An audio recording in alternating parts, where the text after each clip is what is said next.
Hello les amis, je vous retrouve pour une nouvelle vidéo sur le football français et plus précisément sur la Coupe de France. Et je vais vous présenter le choc des huitièmes de finale de cette Coupe de France, Marseille contre le PSG. C'est un match qui a lieu ce mercredi 8 février 2023 à 21h10. Petite précision. Et donc ce sont les deux équipes qui sont en tête de la Ligue 1 qui s'affrontent. Donc le deuxième Marseille qui reçoit Paris le premier. Ça va être un énorme choc pour ces huitièmes de finale de la Coupe de France.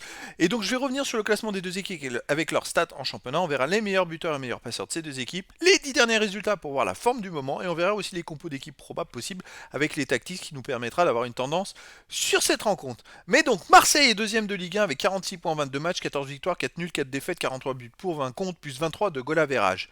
Et Paris est premier avec 8 points de plus que Marseille avec 54 points en 22 matchs, 17 victoires, 3 nuls, 2 défaites, 54 buts pour, 17 contre, plus 37 de goal average, donc un petit avantage aux Parisiens. Les meilleurs buteurs. Alors, côté PSG, le meilleur buteur, c'est Kylian Mbappé, qui est deuxième meilleur marqueur du championnat avec 13 buts en 19 matchs. Et côté Marseille, on a le 16e meilleur marqueur qui est Alexis Sanchez avec 7 buts en 19 matchs. A noter que Kylian Mbappé est blessé et ne devrait pas jouer cette rencontre. Côté PSG, côté passeur décisif, on a le meilleur passeur côté PSG qui est Lionel Messi avec 10 passes en 18 matchs. Il y a Neymar aussi qui est ex aequo avec 10 passes aussi, 10 passes décisives. Et côté Marseille, on a le troisième meilleur passeur du championnat, c'est Jonathan Klaus avec 9 passes décisives en 18 matchs.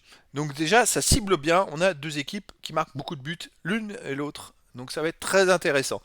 Sur les 10 derniers résultats, alors pour Marseille, sur les 10 derniers résultats, c'est quand même 8 victoires, 1 nul, seulement une défaite, 23 buts pour, 9 contre, plus 14 de goal average.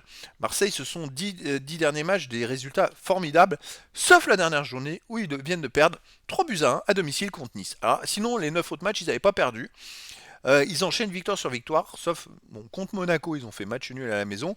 Alors c'est vrai que voilà, les deux derniers matchs, ils ont perdu contre Nice 1 à 3, ils ont fait match nul 1 partout contre Monaco, ils n'ont pas gagné chez eux sur les deux derniers matchs, sinon tous les autres matchs, ils ont gagné, peu importe que ce soit à domicile ou à l'extérieur. Après là, c'est quand même un match à enjeu direct, face en plus au PSG, je pense que les joueurs vont être à 200% et qu'ils vont tout donner pour essayer de gagner.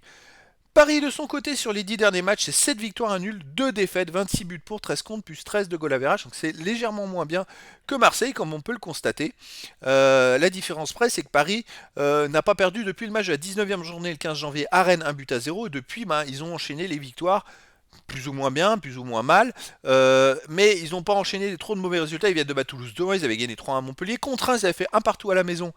Mais ce qui est important, c'est que Reims avait égalisé à la 96e minute. Donc voilà, depuis ils ont repris leur marche en avant malgré les blessures, les aléas où certains joueurs étaient absents, surtout après la Coupe du Monde. Et maintenant c'est carrément Kylian Mbappé qui est blessé, mais on va le voir dans les compos d'équipe. C'est parti. Les compos d'équipe possibles, probables, tout peut changer d'ici le début du match. Mais pour Marseille, ça serait gardien Paul Lopez, défense Mbemba, Gigot, Kolasinac, milieu de terrain Under ou Caboret, Rongier, Verretou, Klaus. Mi-offensif, Malinowski, Gendouzi, attaquant Sanchez ou Vitinha. Donc les amis, c'est quand même du 3, 4, 2, 1, ce qui veut dire quasiment 6 milieux de terrain.